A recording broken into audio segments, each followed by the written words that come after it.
Good evening. Good evening. Thank you very much. Thank you for your service. Obviously, you guys give of yourselves to do what you're doing. The community, I think we recognize that now that the political juice has been sucked out of the mask distraction, that we have to move forward.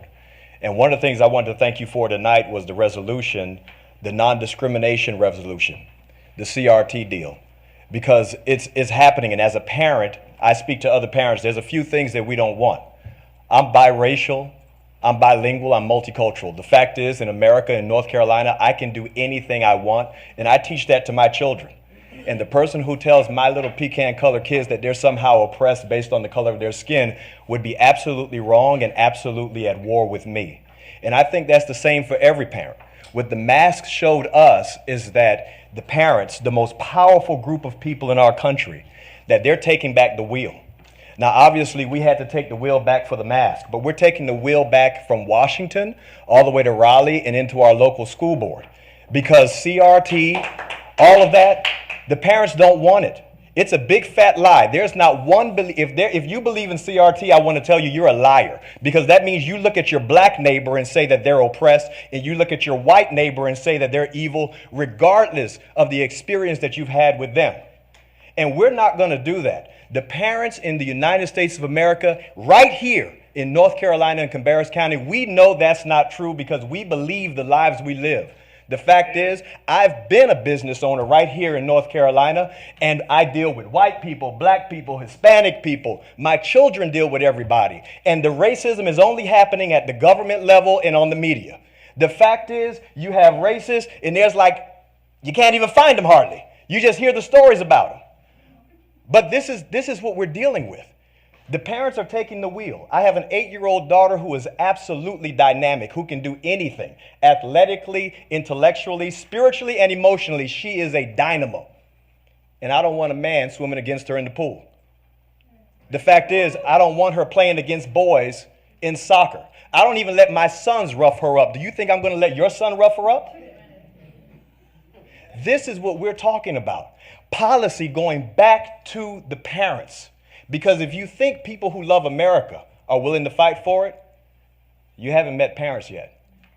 Because I'm telling you, parents will go further down any street than anyone who loves their country alone. My name is Brian Echeverria. I thank you for your service, and we're taking back the wheel. Thank you for being here. Now that's a parent, y'all. This man right here deserves all the respect that he can get because he chose and created his path and didn't let anybody dictate what he could or couldn't achieve based on the melanin flowing through his body. And I think it's safe to say that this father speaks for all good parents around the world. When school boards use our tax dollars for irresponsible things like pushing CRT and teaching sex education, it's time to fight back. And God bless this man and his family. Responsible fathers and patriots that stand up and fight the good fight and stand up for our youth will always get respect from me. And just a quick observation, I don't know if you noticed or not, but we had one female officer with a mask on, and the male officer that was accompanying her, he didn't have a mask. And then there was like 4 or 5 other individuals that had masks on listening to that meeting, and he said mask distraction.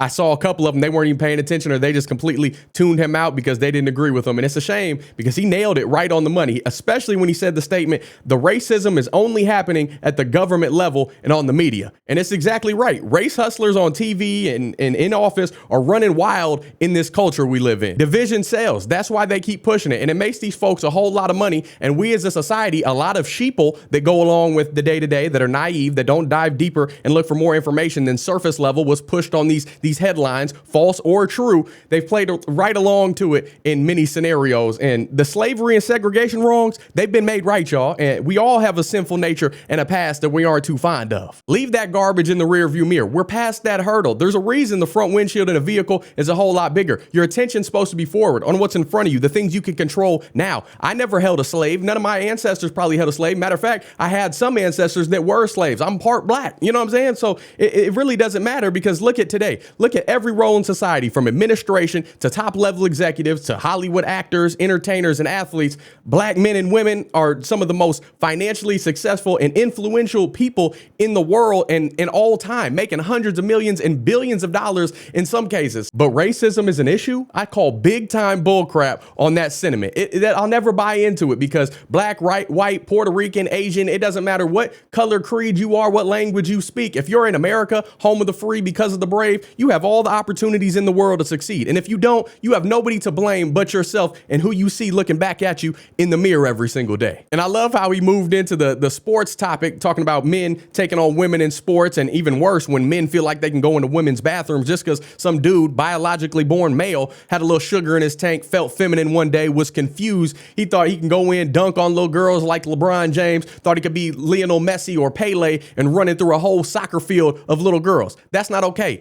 He said, no, thank you. That's not happening. He said, I don't even let my boys play roughhouse with my little girl. What makes you think I'm gonna let some stranger dude play rough with my girl? It's not gonna happen. I'm sure y'all have seen the knockout compilations of female fighters and boxers thinking they can square up with men. It never ends well for the ladies. And that's okay, because where men are weak, women are usually stronger, and vice versa when it comes to intuition and things of that nature. But no biological men in women's sports, or allowed in their bathrooms, or changing the genders, because it can't be done. And if attempted, will ultimately lead to depression, anxiety, confusion, and death. Stop killing innocent babies in the name of convenience or irresponsible sex. Stand up, parent your kids, instill loving biblical values in them before they go out on their own around 18. Problem solved. That's how we move forward, and that's how we straighten out the society in a positive direction, on the path of righteousness into eternal peace and salvation. You have to accept Christ as Lord and Savior, but for those you that don't know Christ, at least start there. At least have some common sense and moral standards for your children. Don't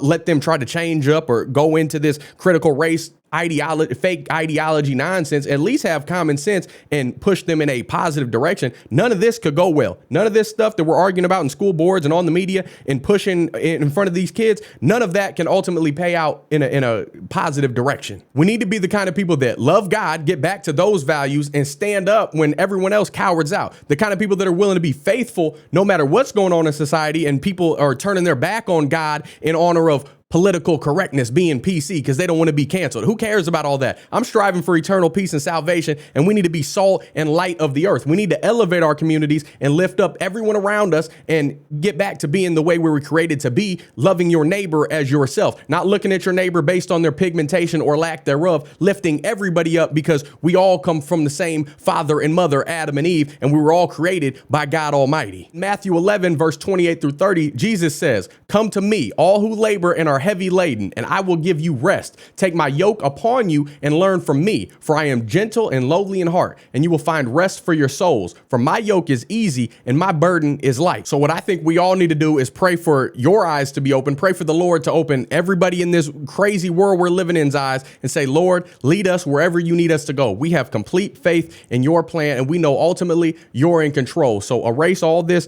worldly way of thinking and guide us toward the path of peace and salvation. But that's all I got for today. If you enjoy my perspective, or this father right here, more importantly, standing up to the foolishness, stuff that used to be common sense that's not anymore for whatever reason, if you enjoyed that, hit that thumbs up button, tap the subscribe if you're not already, ring the bell so you can get notified anytime I post a video. Most definitely share this video, get this out in front of the public, allow them to see the scary ways of thinking that society is pushing that we can't allow. We got to be patriots. We got to be parents first and foremost, and stand up for our kids so that next generation, they have a chance. I'm grateful to have y'all here. Until next time, I love you. I'm praying for you and this crazy world. Remember, be the salt and the light. That's what we're called to do. So let's continue to do that. Godspeed. I'm gone.